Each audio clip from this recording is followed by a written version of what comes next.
ose edhe grupi organizator le të vinë dhe le të takojmë unë hapur të takoj dhe të flasim. Pra ky dosie si të ulin tavolinë, duhet keni gjë parasysh.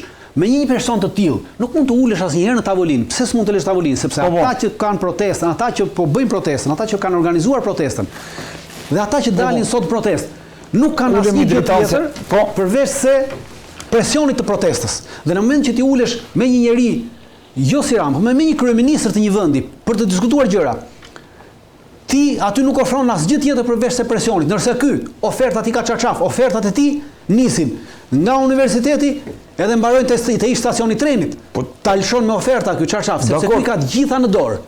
Prandaj nuk mund të ulesh të diskutosh me atë që ka të gjitha pushtetet në dorë. Ky zotëria duhet të japi dorëheqjen me gjithë qeverinë dhe të largohet. Pastaj, pasi të japi, hajde ta zgjedhim se çfarë duhet bëjmë. Por baza është ky duhet largohet pa negociuar. Nuk ka negociata me këtë person. Largohet me zgjedhje. Të largohet të japi dorëheqjen sepse populli kërkon të japi dorëheqjen. Populli është ngritur dhe kërkon të japi dorëheqjen, ky duhet të japi dorëheqjen. Nuk kanë vlerë ato që thotë ato 800.000 vota, nuk janë më, sepse i ka pasur. Populli thotë Rama, nuk janë ato 12.000 veta që shikoni aty. Jo, po ja them unë atëre, edhe po i them, po mos ishin ato, Rama nuk do të bënte këtë. Ta keni parasysh. Ai e di shumë mirë që nuk janë 12.000, po janë 1.200.000.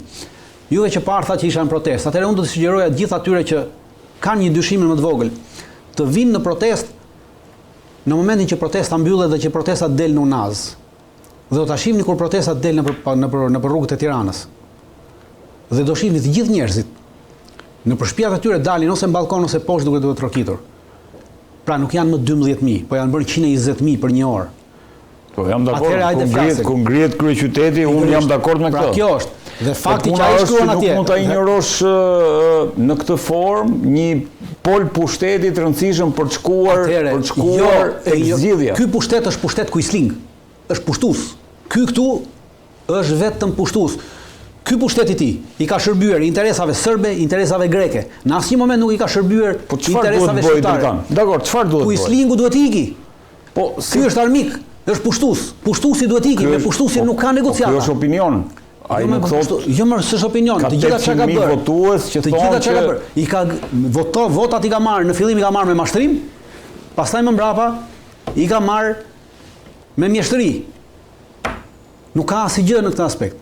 Dritan, nëse Rama shkon aty ku po diskutojmë dhe po shkojmë dhe po le të themi po e dëgjon zërin e protestës, jep dorëheqjen, vendi shkon zgjedhjet parakohshme. Jo, vendi nuk do të shkojë në zgjedhjet parakohshme për 45 ditë. Çdo zgjedhje e parakohshme për 45 ditë do të jepte fitoren Ramës sërish. Sepse ka njerëz që duan të ndërtojnë forca të reja, nuk e kam se s'kam interes, por të gjithë ata që duan ndërtojnë atje, që janë atë protestë, ata që janë organizatorë, duan të hyjnë diku, nuk ke kohë ata që të bëjnë për 45 ditë, se s'kan asnjë strukturë të ngritur. Ti do ndërtosh një qeveri tranzitore, të paktën një vjeçare, ku të ndryshohet kushtetuta, sepse me kushtetutën që kanë, me kodin zgjedhor që kanë, këta janë të fituar Rama dhe Berisha. Askush tjetër nuk mund t'i mundi këta, sepse ti nuk mund të regjistrosh asnjë parti politike, ti nuk mund ti as si individ nuk mund të regjistrosh, ti duhet të mbledhësh 5.000 firma, 6.000 firma, ti nuk ke kohë të mbledhësh firmat për 45 ditë. Jo më të shkosh në zgjedhje. Pra, çfarë lloj zgjedhje që jepet për 45 ditë, sërish këta i lë të fituar. Sepse ti ligjin e ke që ky nesër mund të marrë 800.000 vota, po ti mjafton edhe 100.000 vota për të ardhur, sepse kështu e ke bërë ligjin. Ligji thotë që shumica e atyre që marrin pjesë. Pra këtu është problemi. Dhe ti nesër që do të marrësh pjesë në votime, ti mbetesh i papërfaqësuar, nuk merr dot vesh, sepse nuk merr dot në votime, sepse je i papërfaqësuar, sepse nuk regjistrohesh dot, s'ke kohë të regjistrohesh, nuk ke kohë të mbledhësh firmat.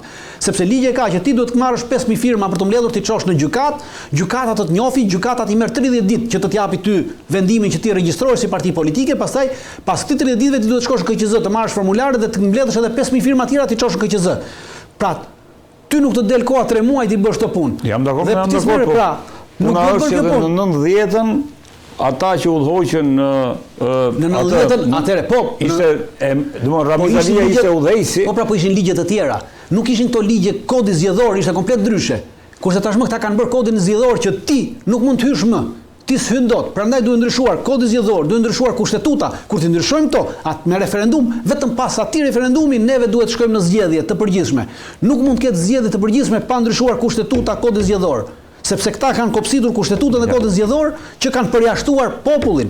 Këta e përdorin popullin.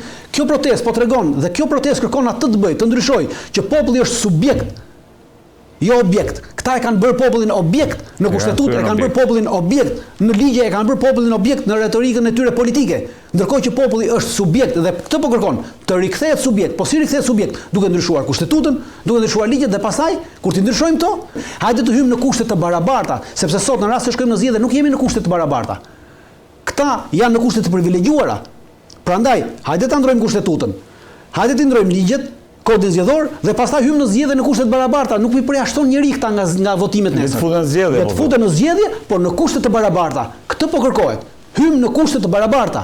Sot nuk jemi në kushte të barabarta. Të ndryshohen kushtet, hyjmë në zgjedhje, kjo është ajo që kërkon protesta. Të ndryshojnë kushtet dhe hyjmë në zgjedhje në kushte të barabarta. Këtë po i kërkojmë. Nuk po i kërkojmë asnjë gjë tjetër. Nuk po i themi që zbrit ti se do të vrasim neve. Nuk po kërkohet hakmarrje aty. Kjo nuk është hakmarrje. Hakmarrja është që ti nga ke bërë keq neve këto 14 vjet, 13 vjet dhe tash ti do ta shohësh se çfarë do të bëjmë ty neve. Jo, s'po i thot njëri Ramës kështu. Nuk po i themi këtë. As Ramës dhe as Berishës. Thjesht po i themi, krijoni kushte. Ulemi dhe krijojmë. I kanë ti mundësitë për të krijuar kushtet, i kanë edhe tash ata po do duan. Po, kanë parlamentin, i kanë. Sepse kanë parlamentin dhe thonë, "Okej, hajde hapim ndryshojmë kushtetutën." Çfarë doni juve? Dhe njerëzit thonë, "Duam ndryshimin e kushtetutës saj, duam ndryshimin e kodit zgjedhor në këtë aspekt." Pra kërkojmë kushte të barabarta. Kërkojmë kushte të barabarta garimi. Këtë po kërkojmë, sepse në kushtet barabarta garimi, populli është subjekt i vendosjes, nuk është objekt. Sot këta me këto kushte kanë bërë popullin objekt. Pra kjo po kërkohet dhe kjo duhet bëhet. Asgjë tjetër. Dritan, të falenderoj shumë që të kisha. Faleminderit edhe juve. Në këtë pjesë e emisionit është bashkuar me mua Klejt Këlliçi, pedagog në Universitetin e Tiranës. Klejt, kënaqësi që të kam. Faleminderit. Lutfi Bilali nga Prishtina. Apo jo, zoti Bilali, kënaqësi që të kam. Kënaqësi çdo herë edi. Lutfi, do ta nisim me fillimisht dhe pak a shumë unë e di që e ke kohën e limituar. Fokusi i kësaj bisede do të jetë ajo që ka ndodhur së fundmi, që është një memorandum armë pushimi midis Shtetit Bashkuar të Amerikës edhe Iranit, i cili do të firmoset në datën 19 në Zvicër. Si e lexove këtë arritje, këtë memorandum?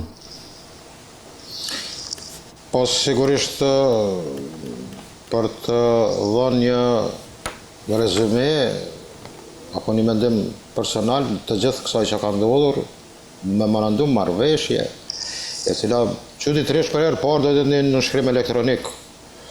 Dhe më duket që shumë njerëz janë kurioz ajo çka dihet nga ato mediume apo agjenci kredible që çka kanë mundur të nxjerrin thelbin e marrëveshjes, diku vitet për 14 pikat të cilat janë paralajmëruar më herët. Por problemi është diku tjetër. Kush ka dalë fitues dhe kush humsi? Mendoj njerëzit së pari nuk e kuptojnë që Irani nuk ka kapituluar. Për shembull kemi raste kapitullimin e Serbisë, kemi raste edhe më herët 45 në kapitullimin e nazizmit, Gjermanisë naziste, ndarjen në 4 sektore brenda. Dhe ta shembuj asnjë nuk e kemi me Iranin. Do të Irani ka treguar që ka ruajt edhe sovranitetin edhe regjimin. A ka ruajtur Hormuzin me vërjen e taksës, besoj do gjetë një model pak më ndryshe, të cilat besoj që vendet e gjirit do jenë ata që do jepjen një barë e madhe për aspektet financiare dhe reparacionet e brenda Iranit. Këtë e thot edhe vetë Gjili Vensi në një deklarat djeshme, vicepresidenti amerikan, që 300 miliard do alokohen për Iranin, që presupozohet që mund të jetë shumë dameve që ka psuar Irani. Dhe kjo, mendoj që është esenca, arteria e gjithë kësaj do jetë çështja e programit bërthamor, e cila nuk besoj që do kryhet për 60 ditë. E ka treguar edhe mandati Obamës, që dikon 139 faqe të asaj marrëveshje kanë zgjatur dikon më shumë se 2 vite. Dhe kjo mendoj që nuk do është problem të kryhet brenda 60 ditëve.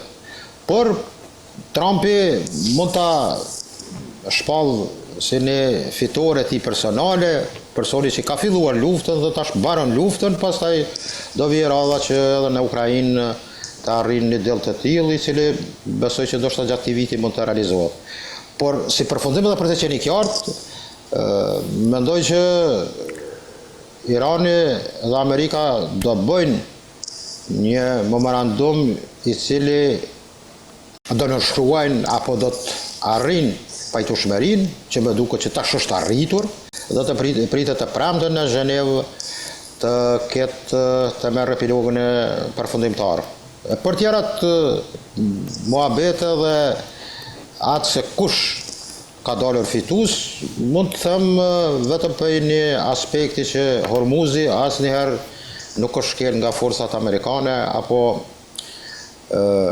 komplet tërat flotën që njihet ose aeroplanbajset amerikane dhe anijet e tyre përcjellëse nuk ka mund të hyrë në ngushtisjen e Hormuzit. Dhe kjo besoj që paraqet një senzacion të ri me një peradori e cila në një farë mënyrë në vende tjera ka hyrë dhe ka dalë kur ka dashur.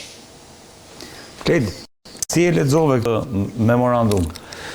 Çfarë do të thotë për objektivat fillestare me të cilat u nis ky sulm ndaj Iranit, çfarë ka arritur dhe pse pikërisht tani jemi në pikën ku po arrihet një marrëveshje detajt e cilës ende nuk janë bërë të qarta për të gjithë. Duke kthy kokën pas, mund të themi që ishte një luftë e menduar dhe ekzekutuar keq, e cila natyrisht mbarimin nuk e ka fort qartë, ose mbetet gjithmonë me një derë të hapur drejt një konflikti që mund të rindizet përsëri.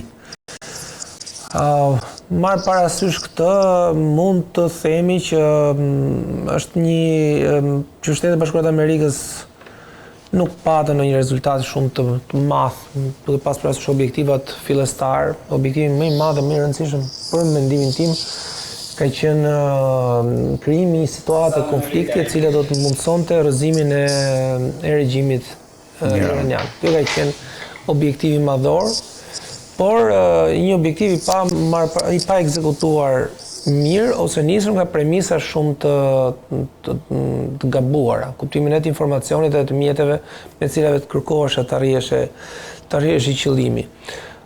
Si marrëveshje besoj që i konvenon të dyja palëve që të fitojnë kohë. Shtetet Bashkuara të dalin nga një konflikt i cili po duket sikur është shumë i gjatë, ose më saktë që nga vitet 90 ne jemi mësuar që Shtetet Bashkuara të Amerikës të futet në një konflikt i cili ka një kohë të caktuar në cilin duhet mbyllës, ose më saktë të gjitha konfliktet ushtarake fillojnë me perspektivën për të mbyllë në një kohë të caktuar operacionet ushtarake, dhe më pas rrugës zgjaten për arsye nga më të ndryshmet. Por ky ka qenë edhe një lloj objektivi politik, pra një konflikt i shkurtër edhe efikas me sa më pak dëme. Në një dëm të madh nga pikpamja ushtarake, Shtetet Bashkuara të Amerikës nuk patën, janë rreth 30 ushtarë mos gaboj të vdekur. Por nga pikpamja e përdorimit të forcës edhe i limiteve të forcës që ka pasur Shtetet Bashkuara të Amerikës, kjo luftë pak a shumë i tregoi limitet e forcës në raport me armatimin e përdorur. I tregoi limitet në kuptimin që superfuqisë madhe të botës. Limitet në kuptimin e superfuqisë, në kuptimin e armëve që janë përdorur. U përdor një armë klasike tashmë. Superioriteti ajror dhe i goditjes nga distanca, për cilën Shtetet Bashkuara të Amerikës e kanë treguar që kanë lider në botë që nga lufta ose që nga konflikti i parë i Irakut, por që nuk arriti ky superioriteti ajror dhe superioriteti në raketa balistike apo në armë tjera të goditjes nga larg nuk dha rezultatet e duhura, nuk dha rezultatet e pritura, të cilat përkundrazi mund të kenë qenë edhe më negative, sepse regjimi iranian ndërkohë ka shpërsuar, ose të paktën pushtetin sot e ka një segment më radikal ose më më konservator, por më radikal, raporti me Shtetet Bashkuara të Amerikës. Në këto terma kret, kush e fitoi këtë luftë, këtë përplasje, këtë përballje? Këtë përplasje në terma ushtarak natyrisht që ka fituar Shtetet Bashkuara të Amerikës. Nuk ka një dyshim të madh në kuptimin strikt ushtarak. Goditje, dobësim i një regjimi i cili ishte lider ose një nga liderat e supozuar ushtarak në rajon, që sot nuk e ka atë superioritet. Një pjesë e programit, forcat e aviacionit janë totalisht shkatrume, këto lëshuesit e raketave, pjesa më e madhe janë shkatrume, do t'i duhet ta rindërtojë sepse kjo nuk llogaritet. Forcat detare, një pjesa më e madhe janë komplet shkatrume e kështu me radhë. Nga pikpamja strategjike për momentin, mund të themi që regjimi iranian ka mbijetuar, nuk mund të themi që ka fituar, por ka mbijetuar. Ka mbijetuar në çfarë kuptimi? Ka mbijetuar regjimi. Sot Shtetet Bashkuara të Amerikës e njohin de facto, jo se nuk e kanë njohur më përpara, po njohin regjimin me cilin kanë luftuar. Aso kohë në periudhën e Obamës njihnin një regjim armik me cilin nuk ishin futur akoma në konflikt. Ndërsa sot njohin regjim me cilin kanë luftuar. Zoti Bilali, në këto terma aktual ku jemi, kush fitoi dhe kush humbi dhe çfarë fitoi dhe çfarë humbi? Tham drejtën, të gjithë kanë pritur që Amerika nuk del humës me potencialin gjigant të kapaciteteve ushtarake, të thotë ende është nishi, forca numër 1 në botë, por kam një dallim me Klodin në rreth asaj që ka përshkruhet edhe në mediumet izraelite që është një lloj kapitullimi amerikan. Në rregull, mund të ketë çështje të ndryshme të opinionit izraelit, apo edhe më lart kemi mendime kontraverze asaj se kush është fituesi dhe kush humbësi. Strategjikisht mendoj që ka qenë rëndësishme për Iranin në luftën asimetrike të mbijetoj. Askush nuk ka pritur që Irani të fitojë dhe të del fitues në duel të drejt për drejt me forcat amerikane. Bili mund të them që Irani nuk ka pas kapacitet të godas për shkak të gjeografisë të prek territorin amerikan. Mirë po, me gjitha ato kapacitete që kanë angazhuar, nitë dikon së është reale 1/3 e forcave të marines amerikane të angazhuara rreth detit arabik atje,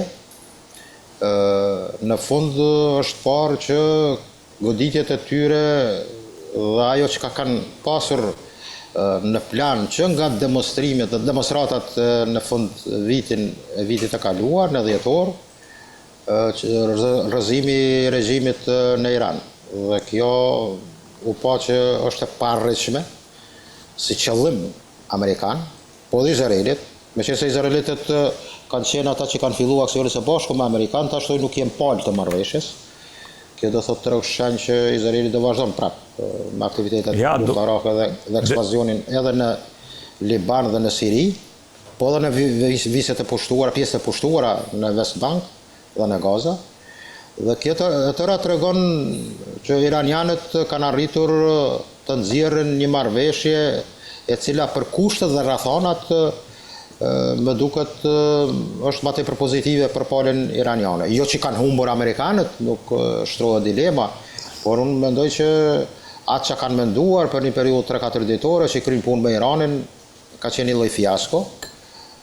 Nga një shembull i tillë si ka qenë rrëmbimi i presidentit Venezuelës, Maduros, apo ndoshta inteligjenca amerikane ka dhënë informacione të sakta, apo ndikimi i Netanyahut dhe shërbimit të Izraelit kanë qenë një lloj presioni për Trumpin, sepse historikisht asnjë kryetar president amerikan, sidomos nga vitet e 90-ta, nuk ka marrë këtë guxim të godas Iranin. Dhe kjo nuk ka qenë rasti, do thotë ardha vetë në krye të shtetit të Amerikës nuk është e rastishme Donald Trumpit.